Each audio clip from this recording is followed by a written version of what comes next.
Rumplestiltskin.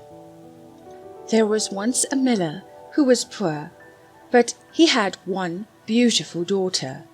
It happened one day that he came to speak with the king, and in desperation to make something, he told the king that he had a daughter who could spin gold out of straw. The king said to the miller, "This is an art that pleases me well. If thy daughter is as clever as you say, bring her to my castle tomorrow, that I may put her to the test." When the girl was brought to him, she was led into a room that was quite full of straw, and given a wheel and spindle. "Set to work, and if by the early morning you've not spun the straw to gold, you will be imprisoned," said a guard, and he shut the door and left her there alone. And so the poor miller's daughter was left there, and could not think what to do for her life. She had no notion how to set to work to spin gold from straw, and her distress grew so great that she began to weep. Then, all at once, the door opened, and in came a little man who said, "Good evening, miller's daughter. Why are you crying?" "Oh," answered the girl, "I have got to spin gold out of straw, and I don't know how to do so in the least." Then the little man said, And what will you give me if I spin it for you?" "Oh, my necklace," said the girl hastily, desperate to get out of the trouble she found herself in. The man took the necklace, seated himself before the wheel, and spun 3 times round, and the bobbin was full. Then he took up another, and so he went on till the morning, when all the straw had been spun, and all the bobbins were full of gold. At sunrise came the king, and when he saw the gold, he was astonished and very much rejoiced, for he was very greedy. He had the miller's daughter taken into another room filled with straw, much larger than the last, and told her that as she valued her life, she must spin all in one night. The young girl did not know what to do, so she began to cry. And then the door opened, and the little man appeared again and said, "What will you give me if I spin all this straw into gold?" My hair comb," answered the girl.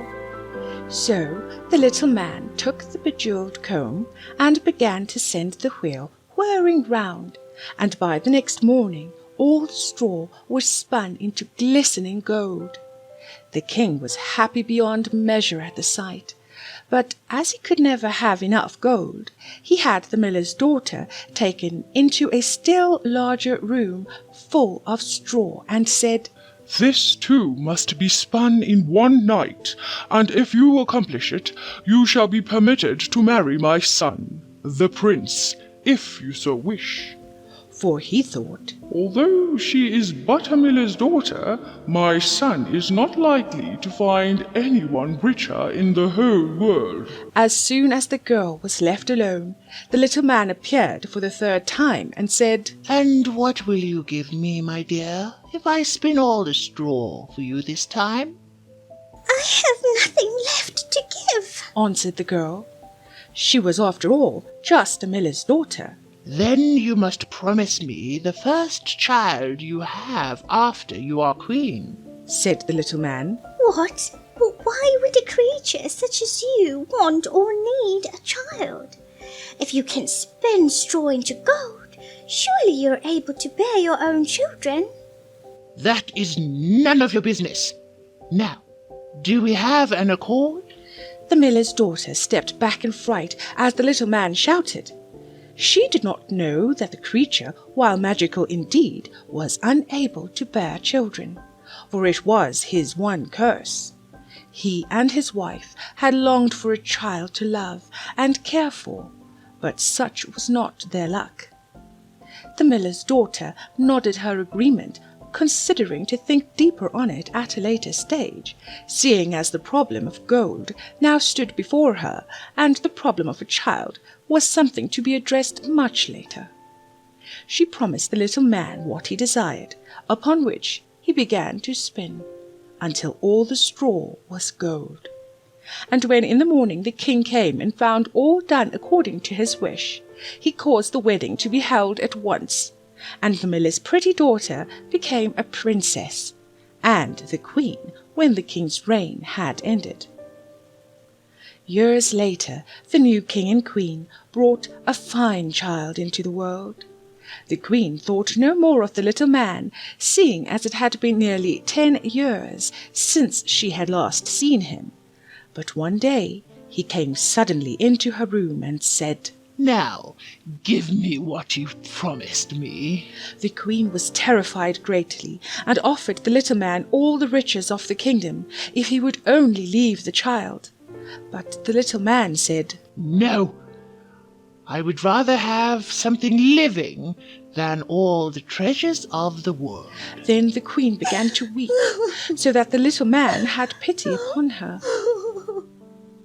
I will give you 3 days, said he. If you are able to call me by my name, I will release you of your promise to me those years ago.